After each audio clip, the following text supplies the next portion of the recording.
The night before the wedding, I received the link to the pre-ceremony album. Everyone was in it except me. An invisible hand had deleted me from every single shot, as if I had never existed in my son's life. They do not know that for 25 years. I investigated charity fraud. Tonight, all I need is a single toast to pull the entire curtain down right as the confetti falls. My name is Evelyn Hartley. The email arrived at 6:17 p.m., the chime on my laptop barely registering over the quiet hum of the refrigerator. It was from the photography studio. A perky, automated message: the Hartley Vale pre-wedding gallery is ready. I clicked the link.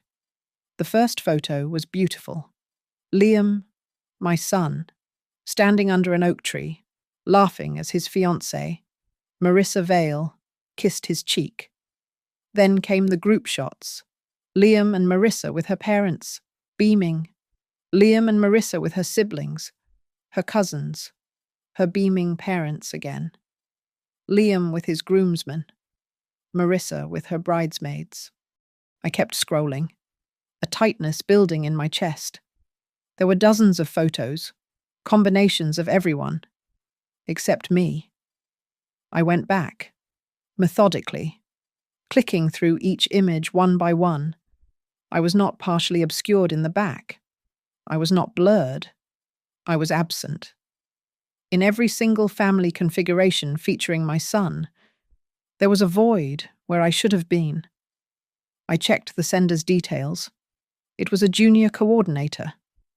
I forwarded the email to the main studio address. My message brief. Hello. There seems to be an error. I am the groom's mother, and I do not appear in any of the family photos. Please advise. The reply came back in less than 5 minutes, which told me everything. It read, Dear Ms. Hartley, our sincere apologies for the oversight. We were operating based on a specific exclusion list provided by the bride's party to streamline the albums. We will ensure we get candids of you during the main event tomorrow. An exclusion list.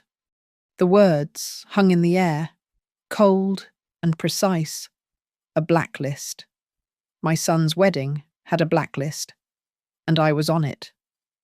My phone buzzed on the kitchen counter. It was Liam. A text message, not a call. Mum, please don't make a big deal about the photos. The Vales are handling the album printing. It's just logistics. Let's not start drama. Let's not start drama. The implication was clear. I was the drama. Not the erasure, not the bride. Marissa Vale, whose family ran the glittering Vale Promise Fund, an organization I knew professionally, though they did not know me. I looked at the text message. I looked at the email. I did not cry. The shock was cold, not hot. It settled in my bones like an old investigator's instinct. My mind, trained over 25 years at the Franklin State Integrity Commission, began to do what it always does. I opened a new text file. 6:17 p.m. email received. Studio Elegant Lens. 6:22 p.m. reply from coordinator.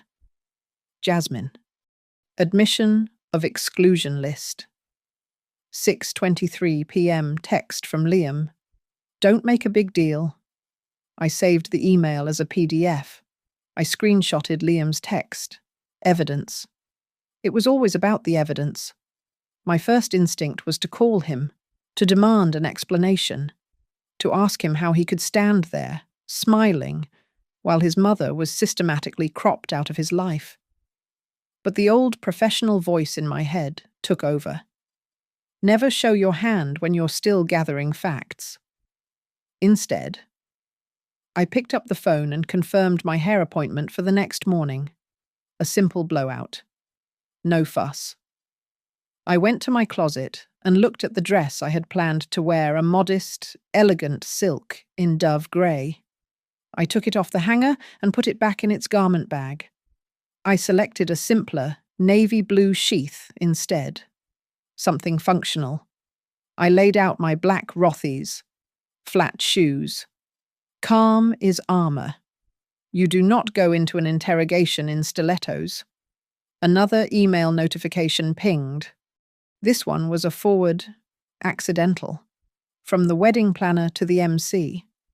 Part of a long chain I had been included on weeks ago for timing. The planner had just added a new note. Per client, please adjust script.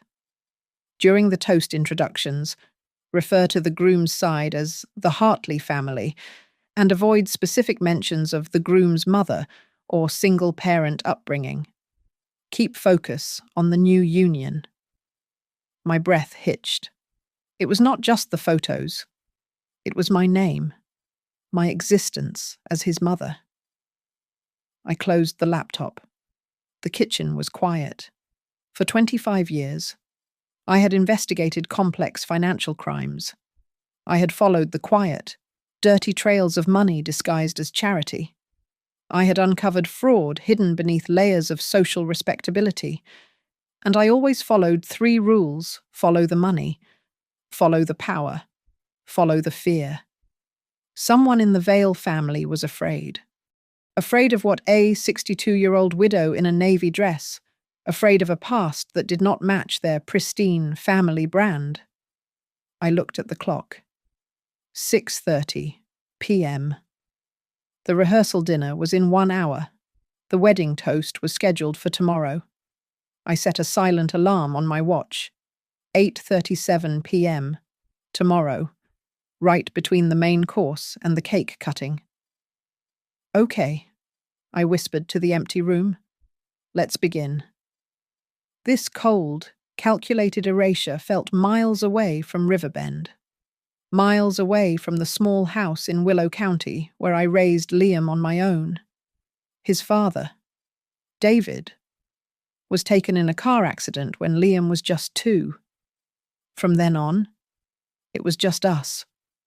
I was the one who taught him to ride a bike, the one who checked his homework, the one who sat in the bleachers at his high school debates, rain or shine. I was his only parent, his whole world, for 33 years. What Liam never knew was what I did between 9 and 5. To him, I was just Mom, who worked in state administration. But for 25 years, I was the Chief of Integrity for the Franklin State Integrity Commission. It was a quiet title for a brutal job. I was the one they called when millions in charitable donations seemed to vanish into thin air. I hunted ghost funds. I followed the paper trails of powerful people who used community goodwill to fund their lifestyles. I was professional. I was discreet. And I was very, very good at it. I kept it a secret deliberately. I did not want Liam growing up in the shadow of my work. I did not want him to feel the cynicism that I had to wade through every day. I wanted his life to be light. So, I made myself the background. I was the dependable, quiet, supportive mother. I was the foundation he could take for granted, and I was happy to be that. I chose that role. Then came Marissa Vale. The first time Liam brought her home, I saw it. She was stunning, of course, with a smile that seemed professionally lit. She shook my hand, her grip firm, her nails perfect. "It is such an honor to meet you, Ms. Hartley," she said. "Liam has told me so much." But her eyes, bright and assessing, never quite settled on me. They scanned the room, the furniture, my face, as if cataloguing assets and liabilities. She asked all the right questions about my quiet life in Riverbend, and I gave all the simple answers. She smiled, satisfied, as if I had confirmed my own irrelevance. The subtlety was suffocating. At the engagement party, held at her parents' sprawling estate, her mother, Cynthia, cornered me by the champagne fountain. She put a cool hand on my arm. Evelyn, she said, her voice like smooth gravel. We are just so thrilled. We are planning the main wedding portraits, of course, and we find, for the Giaffa, for the legacy albums, that visual consistency is just so vital. You understand? I understood perfectly. I, the 62-year-old widow from a small town, was not visually consistent with the Vale family brand. I watched Liam. I waited for him to defend me, to say, "My mother will be front and center." But he just smiled, nervous, and changed the subject to the catering. In the weeks that followed, he began to gently manage me. "Mum, the Vales are handling the guest list. It's just easier. Mum, Marissa has a very specific vision." He stopped talking about me, my past, our life together.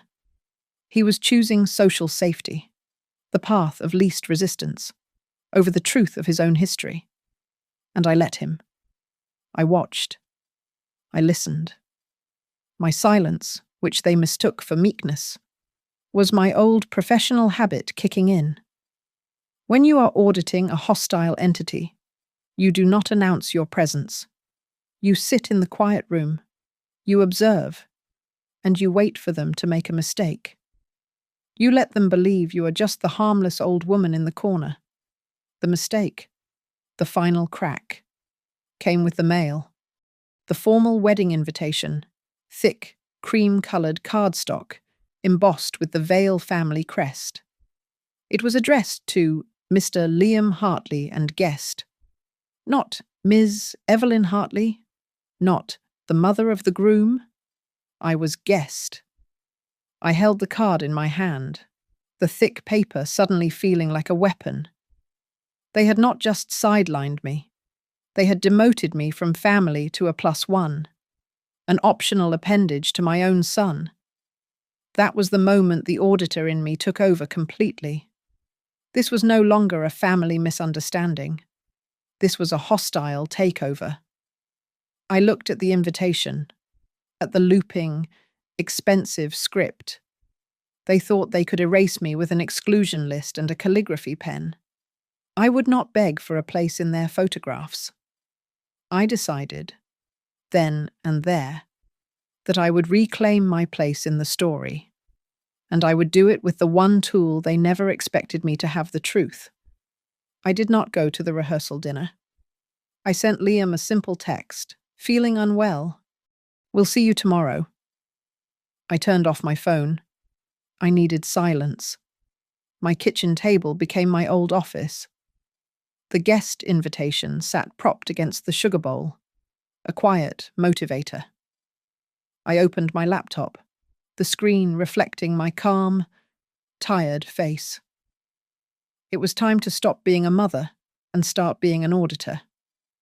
I started where I always do: public records, the Vale Promise Fund, their 990s, their annual reports, their list of donors.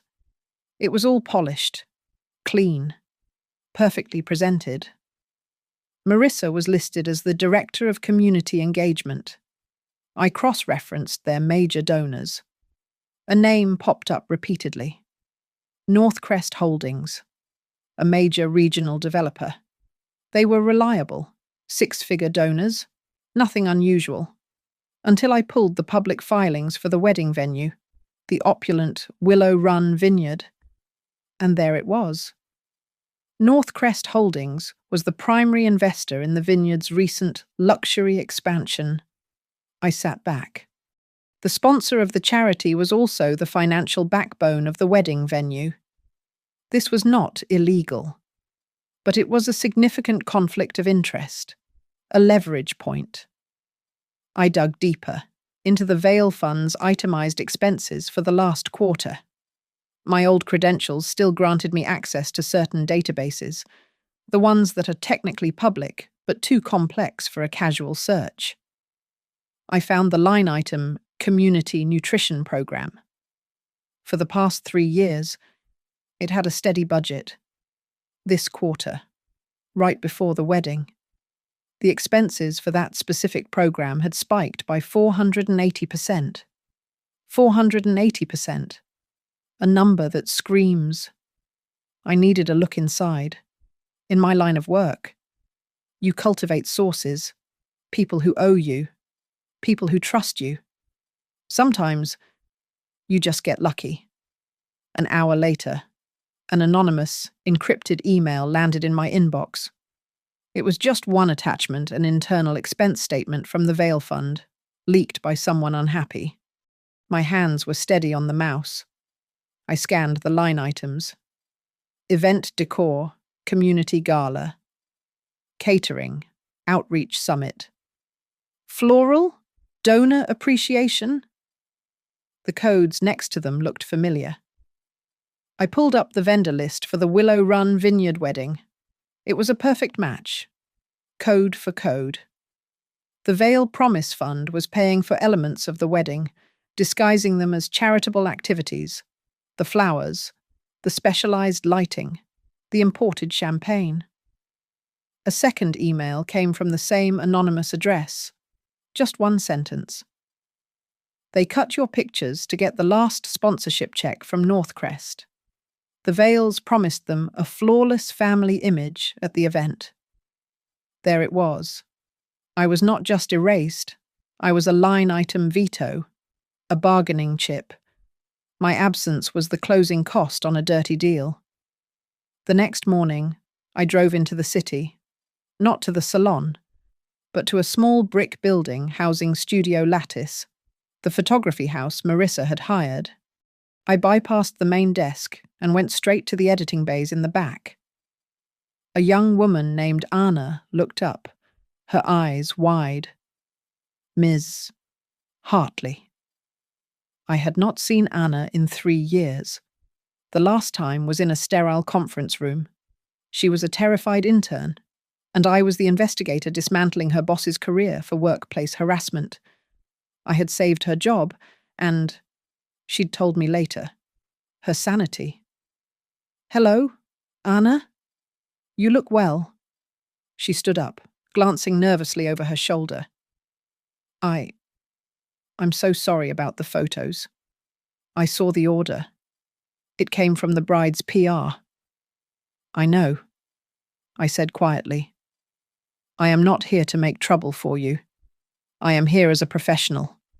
I need to see the metadata on the original files, and I need a copy of every invoice sent to the Veil family and the Veil Promise Fund. She did not hesitate. She owed me. But more than that, she hated bullies.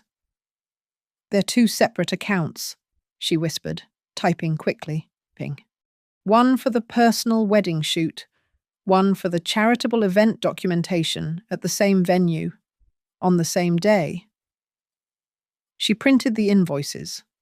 She exported the raw metadata from the original files, a string of code showing every edit, every timestamp, and the user ID that had tagged my face for deletion.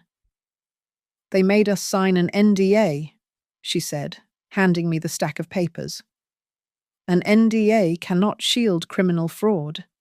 Anna, you did the right thing. I did not take the photos. I did not want them. I took the digital footprints, the proof. I drove home, the papers heavy on the passenger seat. I scanned everything, the invoices, the metadata, the leaked statement, the conflict of interest report. I saved it all to a single, small, silver USB drive. I slipped it into my evening bag, right next to my old, worn-down tube of lipstick.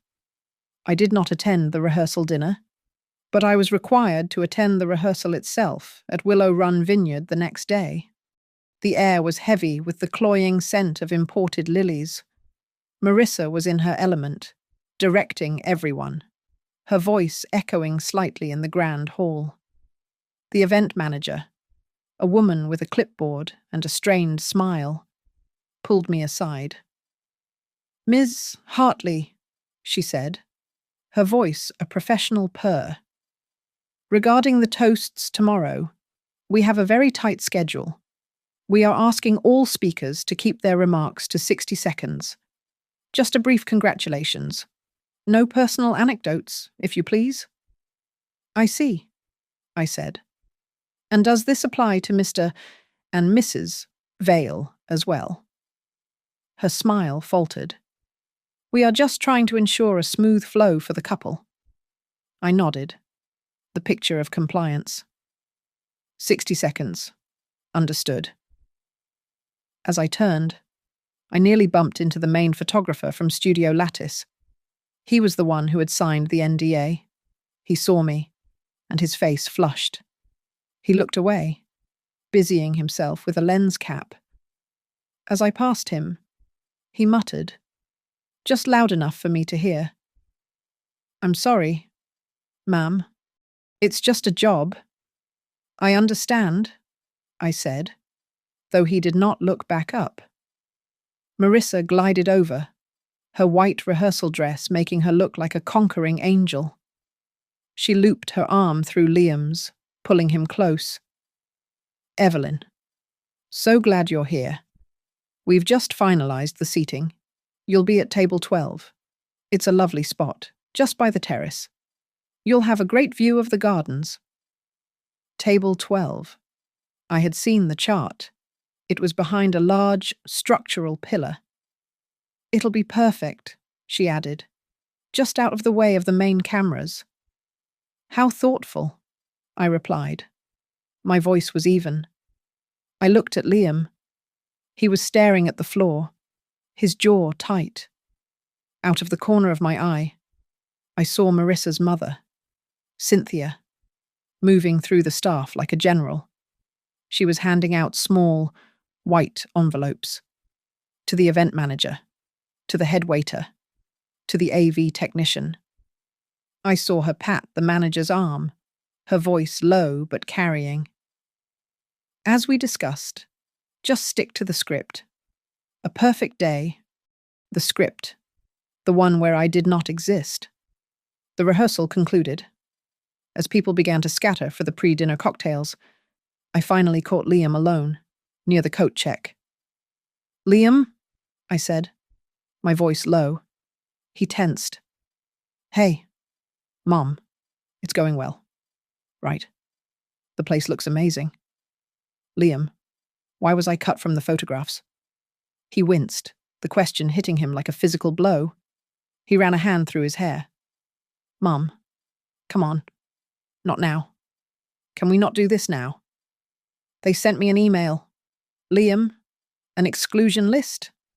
Then the MC was told not to mention me. Now I'm at table 12, behind a post. I just need to know why. He finally looked at me, his eyes filled with a frustrated, cornered shame. Marissa and her family, they have a vision. They've put a lot into this. It's branding. It's for the fund. It's complicated. I see, I said. And my presence complicates that brand. No, Mom, just, please. He lowered his voice, grabbing my arm. Please, do not make a scene. Do not ruin this for me, for us. It's one day. Just be normal. Please. Do not ruin this. The words were a sharp, sudden pain behind my breastbone.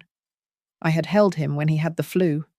I had paid for his college, his first car, his law school applications, all on a state employee's salary.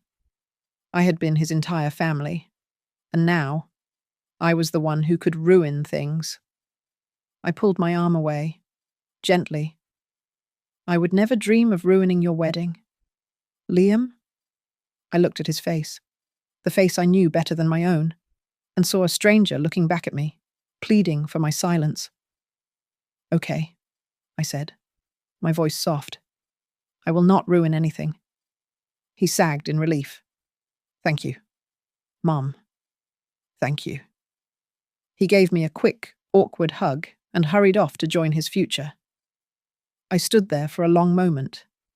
Then I stepped outside onto the terrace, the evening air cool. I took out my phone. My first message was to an old friend, Mark, who was now the editor of the Riverbend Ledger. Mark, need a favor. Can you save me 200 words of space in tomorrow night's online edition? No names. Just a small column on charitable ethics. We'll file by 9 p.m. His reply came back in seconds. For you, Evelyn Always. You okay? Fine, I typed. Just auditing. My second call was to the main desk at the Vineyard. I asked for the name of the on-site AV technician, the one Cynthia Vale had given an envelope to. His name was Ben. I found him packing up a speaker. He was young, looked stressed. Ben, I said, holding out a crisp $100 bill. Not in an envelope, in plain sight. He looked at the money, then at me. I'm the mother of the groom, I said. I have a small 3-minute presentation I'd like to add to the loop. It's a surprise for the couple. Just text on a few slides. He looked torn. Mrs. Vale? She set the whole timeline. She said no changes. I know, I said, sliding the bill onto his console. And she's right. This isn't a change. It's an addition. For the toast. You can cue it when I tap the microphone. I handed him the USB from my purse. Just 3 slides. They're very simple. Black background, white text. He looked at the money, then at the USB. He took them both. It's just text, he asked. Just text, I said. They're just words. I woke up on the morning of my son's wedding with a singular, cold focus. There was no joy. There was no maternal flutter. There was only the task. I sat at the small desk in my hotel room. The sun was streaming in, promising a beautiful day. I took out 3 thick, cream-coloured envelopes from the hotel stationery drawer. They felt heavy in my hands. This was a part of my old job that I had almost forgotten the presentation of findings. It was never done with anger. It was done with precision, with indisputable documentation. I took 3 matching cards. On each, I wrote a short story, a fable. For the first envelope, the one for Liam, I wrote, "A boy built a strong ship with his mother, and it kept him safe in all weather. One day, a king offered him a place at court, but only if he would sail in a new, glittering ship. The boy agreed. But when the storm came, the new ship was only made of painted paper. He had forgotten that strength is not about appearance. It is about what keeps you afloat." Into this envelope, I placed the fable. Beside it, I slid the printout of the email from the photography studio, the one that mentioned the exclusion list. I added the invoice from the PR company, showing the line item for image curation services. And last, I included one photograph. It was not a printout. It was an original, glossy photo from my wallet, worn at the edges. Liam, age 7, fast asleep on my lap in our living room in Riverbend, his face peaceful. It was the only photo of us I would offer. For the second envelope, the one for Marissa, I wrote, "A woman was given a beautiful garden to tend, meant to feed the village, but she wanted the garden to be famous. So, she took the money for seeds and water, and instead bought marble statues and silk ribbons to hang on the empty trees. When the hungry villagers arrived, she said, 'Is it not beautiful?' But they only asked, 'Where is the food?'" With this fable, I placed the leaked statement from the Vale Promise Fund. With a fine-point red pen, I circled the expense codes for the Community Nutrition Program and the 480% overrun. Beside it, I placed the invoice from the wedding venue, and I circled the matching codes for specialty floral imports and atmosphere lighting. Finally, I added a small, simple sticky note. It contained only 5 words. Su Lang Man Kong Kan Hutch Tuan. Romance does not need accounting. For the third envelope, the one for Northcrest Holdings, I wrote, "A wise merchant gave a large bag of silver to a tailor, trusting him to make coats for the poor. The tailor, however, used the silver to line his own pockets and used cheap, thin cloth for the coats. When the first frost came, the coats tore, and the poor froze. The merchant's reputation froze with them. He learned that his goodwill was only as strong as the integrity of the hands that spent it." With this, I placed a single sheet of paper. It was a clean, photocopied excerpt from the Internal Revenue Service Regulations, Title 26, Section 170, covering the denial of deduction for charitable contributions. I highlighted the clause detailing what happens when a donation results in a substantial private benefit for the donor or a related party. I also included the news clipping that detailed Northcrest's financial stake in the Willow Run vineyard. When the contents were set, I performed the final ritual. I had brought my old desk seal. I lit a stick of dark blue wax, the color of trust and stability. I let 3 drops fall on the flap of each envelope, the wax pooling thick and heavy. I pressed the seal firmly into each one. It was a carving of a single willow branch, the symbol of Riverbend, the symbol of my roots, my history, and my unbending standard. It was my mark. This was my evidence. The 3 envelopes sat on the desk. Finished. They looked official. Final. I stood and walked to the full-length mirror, smoothing the front of my simple navy dress. I picked up the heavy water glass from the nightstand.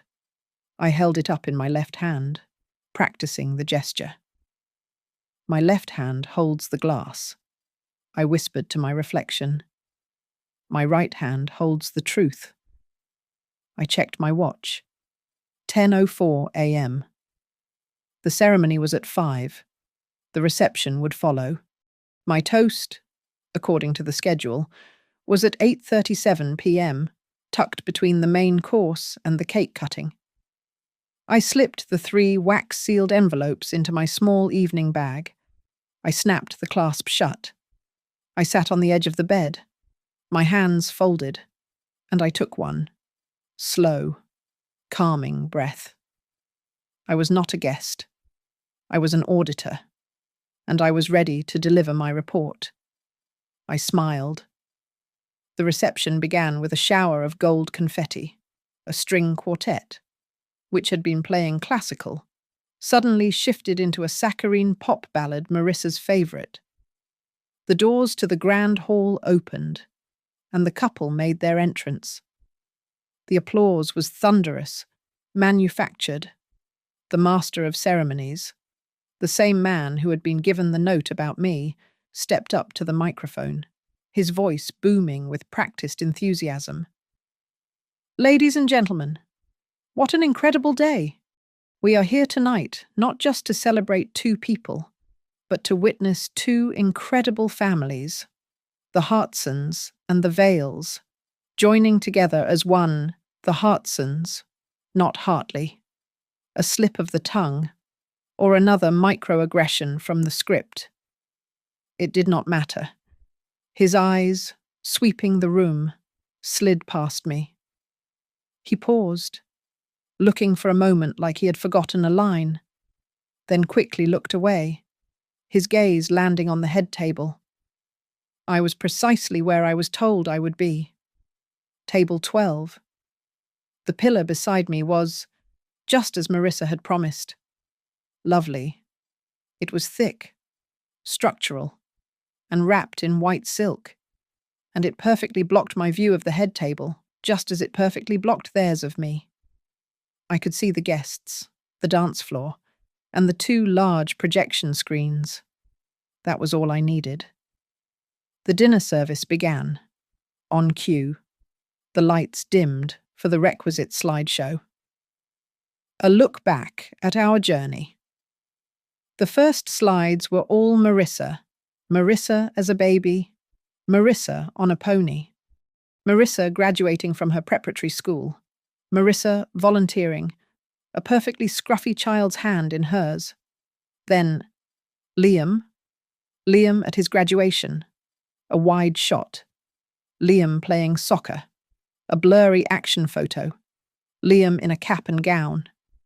The photos of him were all strangely distant, as if taken from the bleachers. There were conspicuous, awkward gaps. No photos of him as a child. No photos of him with me. The slideshow presented him as a man who had sprung into existence at age 18, fully formed, waiting for the veils to find him. I watched Marissa at the head table. She was glowing, a true star, dabbing a tear from her eye at a photo of her childhood dog. Her mother, Cynthia, leaned over and whispered something to the event manager, who nodded vigorously. "Perfect?" Cynthia mouthed, smiling. "It's all perfect." I saw Liam, my son, watching the screen. During the awkward silence of his own truncated history, his eyes darted into the crowd. He found me, hidden behind the pillar. It was a short, sharp look, filled with an entire lifetime of guilt, a silent apology. Then he turned, picked up Marissa's hand, and kissed her knuckles. He made his choice. The sound of champagne corks popping filled the room like punctuation. Laughter, loud and bright, rolled in waves. The clinking of glasses, the murmur of 100 conversations. It was a perfect performance of joy. The main course was cleared. The head chef wheeled out the wedding cake, a towering 7-tier monstrosity of white fondant and sugar flowers. This was the signal. I looked across the room. Ben, the AV technician, was at his station by the back wall. He was busy, adjusting a control. Then he looked up, his eyes scanning the tables. He found me. He saw me watching. Slowly, deliberately. He lifted his hand and gave me a single, sharp thumbs up. He was ready. I took a slow breath. I pushed my chair back, the legs scraping softly on the polished floor. I stood up. My simple navy dress was a pool of darkness in a sea of sequins and pastel silk. I picked up my water glass. With my fingernail, I tapped the rim. The sound was small, a tiny ting, but in a room full of noise, the clear, high note of a single piece of crystal cut through everything. One table quieted, then another. The MC, about to announce the cake cutting, paused. In the sudden, spreading silence, all eyes turned to the woman in the simple dress, standing alone behind the pillar. I was, for the first time that day, in the frame. Thank you. My voice was quiet, but it carried in the engineered silence. I did not walk to the microphone. I remained at my table, by the pillar. I raised my glass of water. I would like to propose a toast, I said. The nearest tables quieted. The MC looked confused. He had a script, and I was not on it. It is an old story, a fable. My voice was clear and steady. I looked toward the head table, though I could not see Liam's face, only his shoulder. There was once a mother, I began, who raised her son alone. She worked very hard to build a good life for him, and in her effort to give him peace and a light heart, she learned to be very, very quiet. She made herself the background of his life, a simple, sturdy wall for all his colourful paintings to hang upon. The room was growing quiet now. The string quartet faded. She was happy to be the wall, I continued. But when her son grew up and built a beautiful new house, he was told by the architects that his old wall, the one that had sheltered him, did not match the new decor. He was told that her presence was inconsistent with the new, clean, visual identity of the home. And so, to please the architects, he agreed. He allowed her to be removed from the pictures, and then from the plans. He was told it would make the house look cleaner, more complete, to erase the very foundation he was built on. I paused, letting the silence stretch. The clinking of cutlery had stopped. The photographers, frozen by the strangeness of the moment, had lowered their cameras. It reminds me of another parable, I said, my voice a little softer. About a family who built a magnificent house. They hosted grand parties, and everyone came to admire the architecture. But when the guests looked at the walls, all the picture frames were empty. The family had become so obsessed with the frame, the perfect, gilded, socially acceptable frame, that they had cut the actual pictures out, because the real images were too complicated, too messy, too real. I looked across the room to the head table. I could see Marissa now. She was rigid. Her smile was gone, frozen in place. Her hands were clamped together in her lap, and I could see her knuckles, white, gripping the satin of her dress. The guests smiled, I said, but they whispered. They pitied the family for living in a house of empty frames, and most of all, they pitied the people who had to live there, believing that love was meant to be curated, not lived. My voice was not accusing, it was simply telling a story. I am here to ask a question, I said. If a marriage must begin by cutting the truth, by editing out the real, inconvenient parts of a life to make the image perfect, how perfect is that marriage? The room was absolutely still. Liam would not look at me. He was staring at his plate as if it held the answers to the universe. I reached into my evening bag and took out the first envelope. The one with the dark blue willow branch seal. The one addressed to him. Liam, I said. His head snapped up. His eyes were wide. I have a small gift for you. It is not on the registry. I held the envelope up so the whole room could see the wax seal, a dark spot against the cream-coloured paper. It is just a small token, a piece of history, so that you might know why your mother disappeared from the story. A waiter, sensing the tension, began to move toward me, perhaps to take the envelope, perhaps to ask me to sit down. I held up my hand. A silent stop, and he froze. I raised my water glass. My wish for the two of you is simple. My voice was not cold, not angry. It was the voice of an auditor stating a final, unchangeable fact. I wish you a home filled with whole pictures. I wish you a life where you are never asked to choose between love and branding.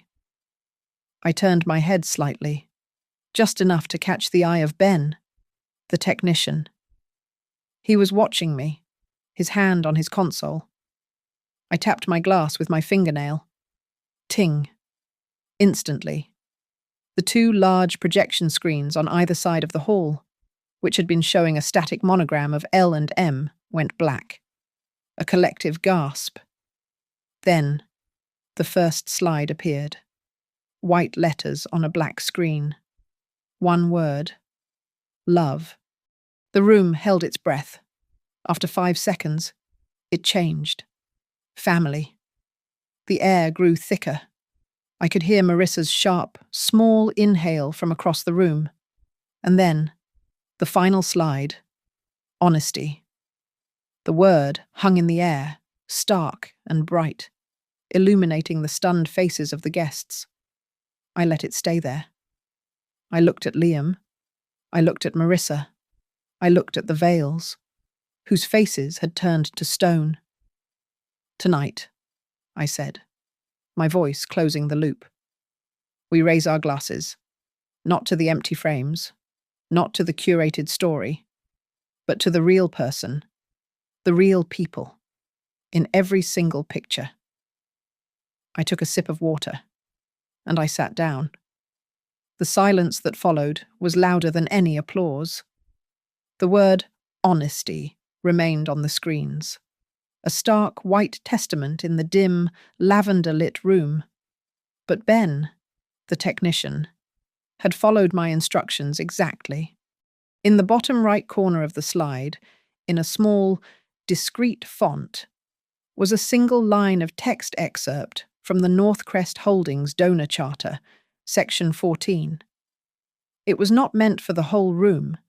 It was meant for one table. At table 2, a man I recognized as Warren Finch, the CEO of Northcrest Holdings, set his champagne flute down. He had been laughing moments before. He was not laughing now. His eyes narrowed at the screen, reading the citation. He did not look at me. He looked directly at Cynthia Vale, Marissa's mother.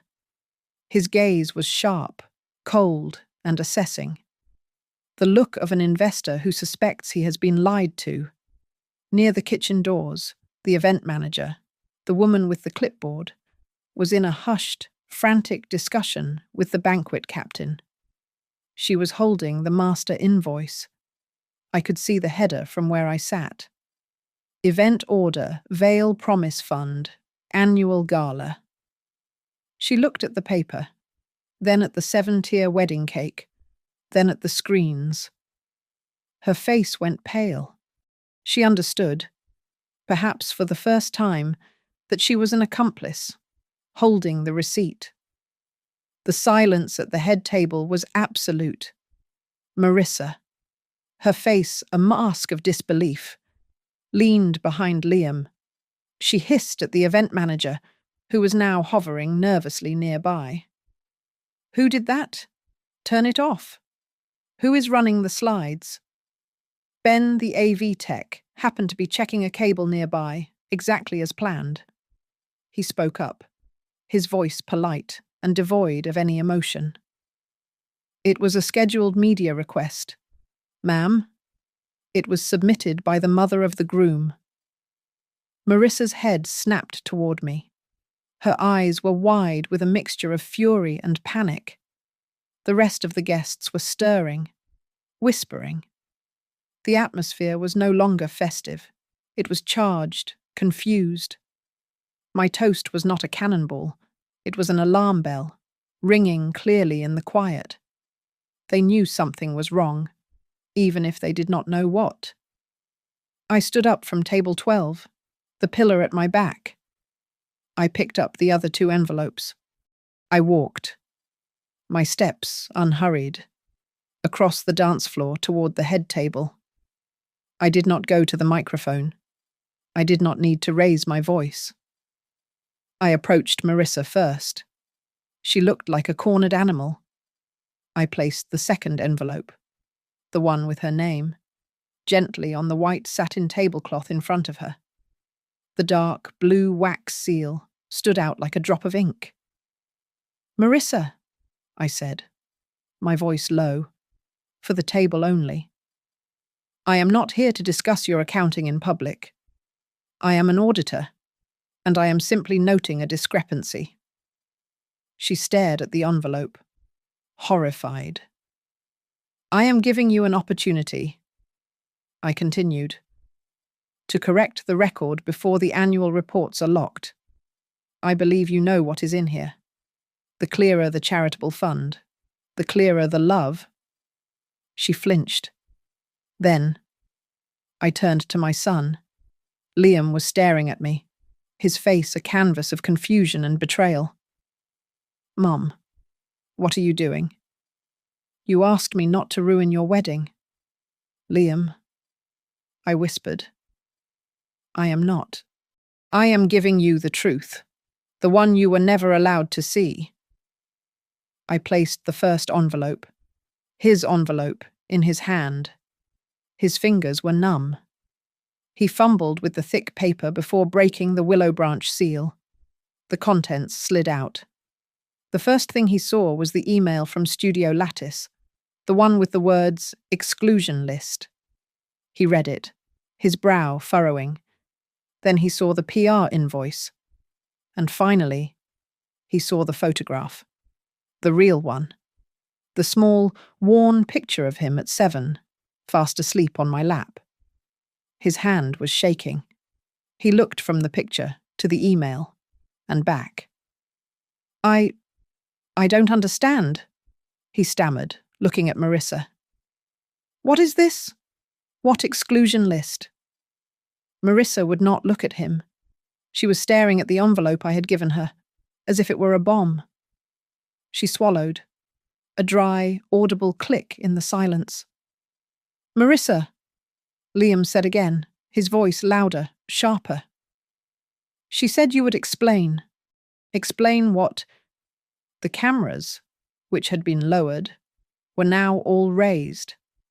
They sensed the drama. A videographer, sensing the shift in power, slowly panned his camera away from the couple and zoomed in on the matriarch. He captured the exact moment Cynthia Vale's frozen smile finally cracked. Her eyes were fixed on Warren Finch, the Northcrest CEO, who had just stood up from his table, folded his napkin, and was quietly walking toward the exit, his phone already to his ear. Marissa shot to her feet, her chair scraping backward with a violent sound. The entire room was focused on our small triangle. "What are you doing?" she shrieked, her voice cracking the perfect, curated atmosphere. "What are you doing to my wedding?" I did not raise my voice. I looked at her, my gaze steady. "I am not doing anything.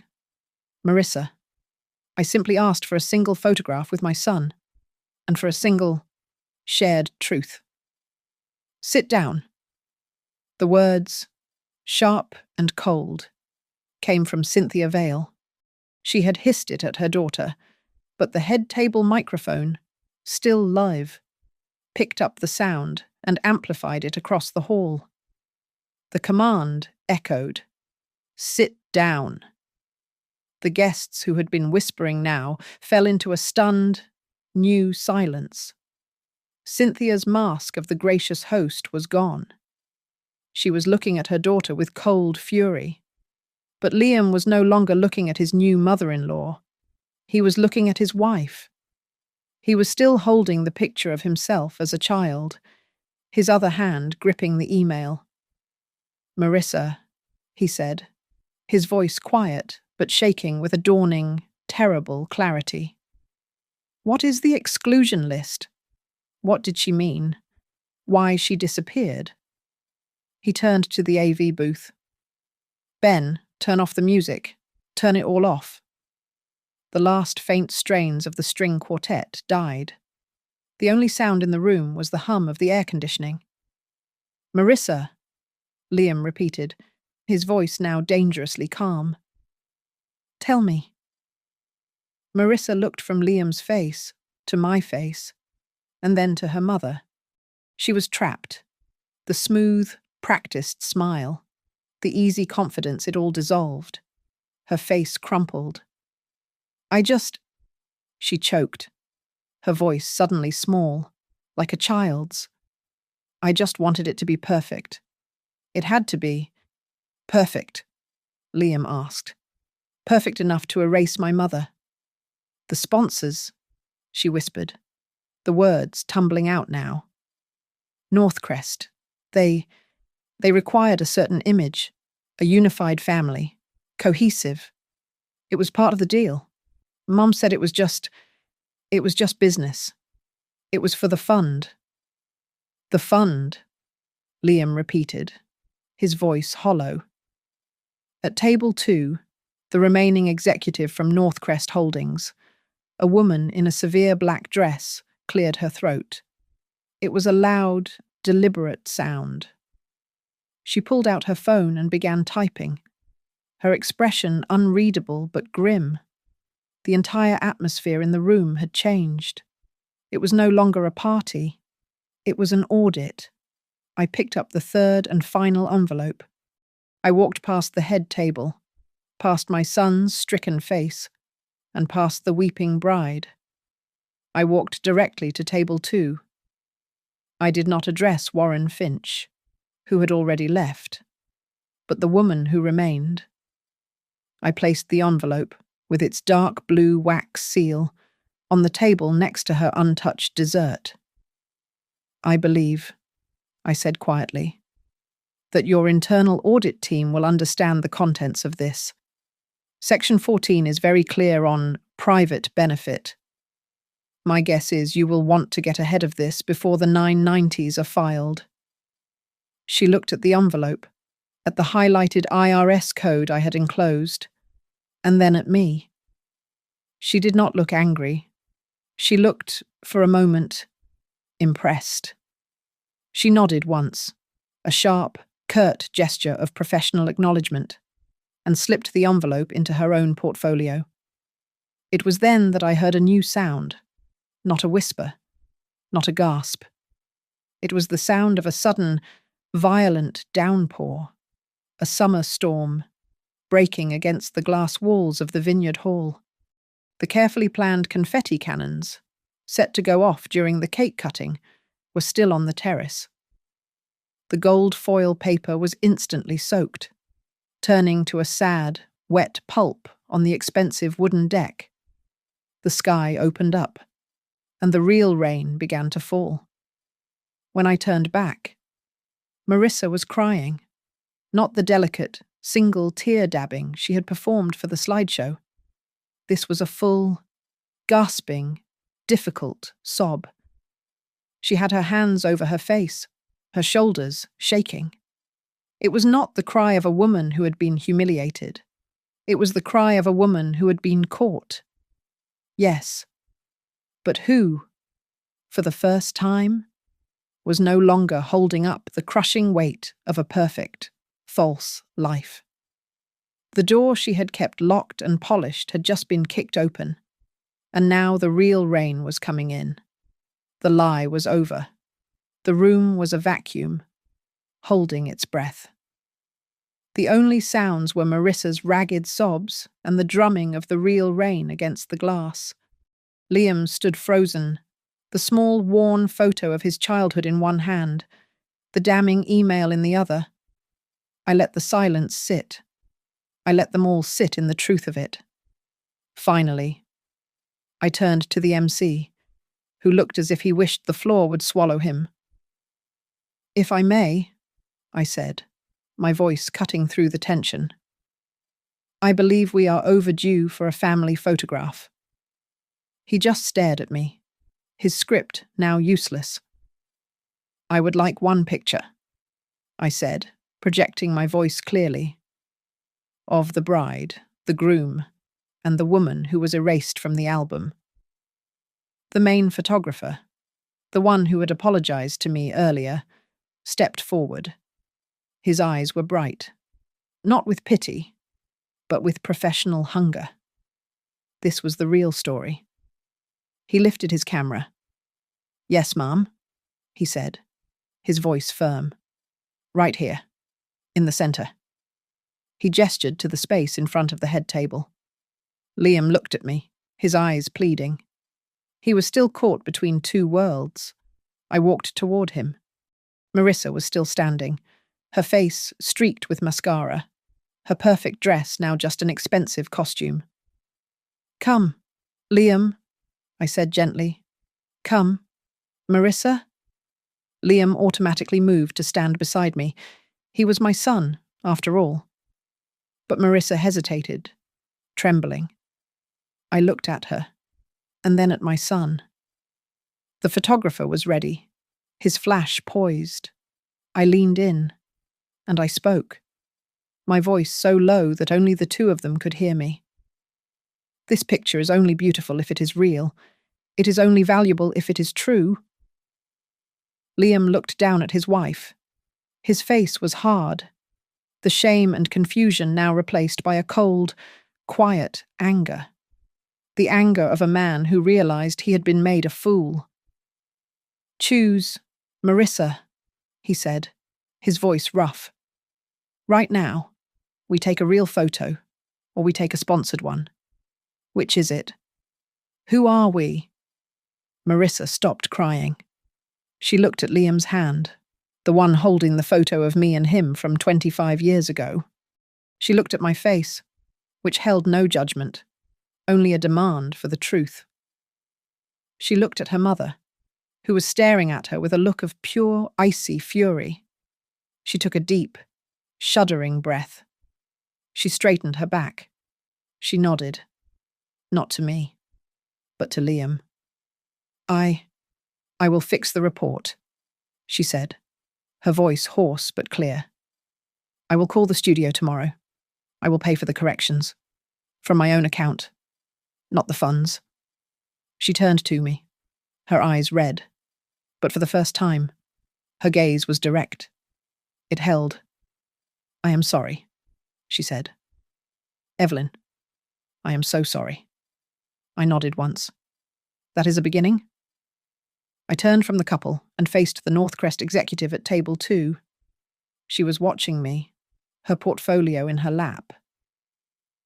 "As for the matter of the fund," I said, my voice returning to its professional auditor's tone, "you have two choices. You can demand a full refund for a contribution tied to fraudulent representation, or you can join the fund in a statement of complete public transparency. My professional recommendation is the latter. It is the only way to save your brand."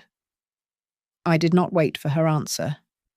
I simply said, "I am available at 9 a.m. tomorrow to discuss the audit." The woman stood up. She walked over to me, ignoring the veils, ignoring the guests. She pulled a card from her portfolio and handed it to me. "Transparency," she said, her voice crisp. "I will be in your office at 9. I am the head of internal audit." She turned and walked out of the hall without a backward glance. The spell was broken. I turned back to my son. He was looking at me. The years of distance, the shame, the silly wedding details, all of it falling away. "Mom?" he whispered. He stepped forward and pulled me into an embrace, his arms wrapping around me tightly, just as he had when he was 7. He buried his face in my shoulder, and I held him. "All right," the photographer said, his voice gentle. "Right there. Hold that." He adjusted his lens, the aperture clicking. "Marissa," he said. She stepped forward, hesitant. She did not stand next to Liam, on the other side. She stood next to me, on the inside of the embrace, her hand resting tentatively on Liam's back. The three of us. Together? A strange, broken, and beginning to be real family. The flash popped, capturing the moment. I stepped back, and Liam kept an arm around my shoulder. I picked up my water glass one last time. "A final toast," I said to the quiet, watching room. "To a marriage that has more real pictures than empty promises. Congratulations." I drank. The sound of the camera shutter clicked, fast, insistent, capturing the aftermath. Click, click, click. As the flashes popped, Marissa, her eyes still wet, leaned in close to me. She did not whisper to Liam. She whispered to me, "You are my mother." Thank you so much for listening to our story. We would love to connect with you. So please comment below and let us know where in the world you are listening from, and share your thoughts. Please subscribe to Grandma's Family Diary, like this video, and give it an extra boost by hitting the hype button so more people can hear this story.